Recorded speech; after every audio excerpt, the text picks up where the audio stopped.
Hi guys, so we are back again. It's a very bright sunny day here in Reading. So today we are going to tell you why any electric bike should have something called throttle.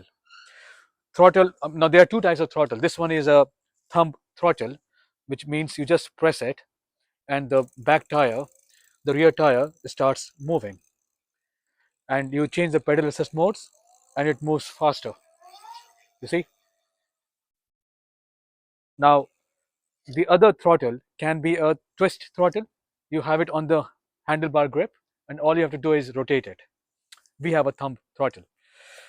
The beauty of having this throttle is that while you are taking off from the traffic, for example, a red light, or you're going uphill and you're really like very tired or something, you may not want to pedal the bike, and you just want to use throttle for a small time just to kick off the bike. And once the bike is off, you can always pedal it.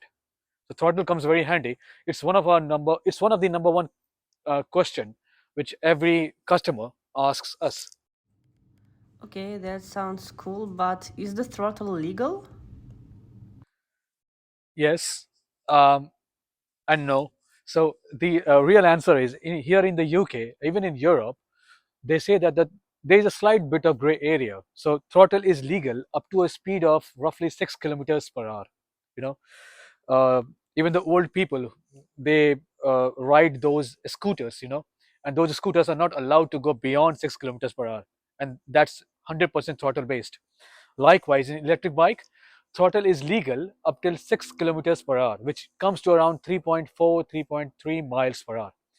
So when you get this bike, it's limited by the legal speed in the country. For example, in UK and Europe, the throttle will only go up till 3.4 miles per hour, and then there are ways to remove the limitations, of course, but that's we don't suggest the customers to do it.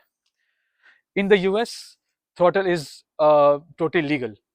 They have different classes of bike: class one, class two, class three, but throttle is mostly, I think it's legal in the US as well. So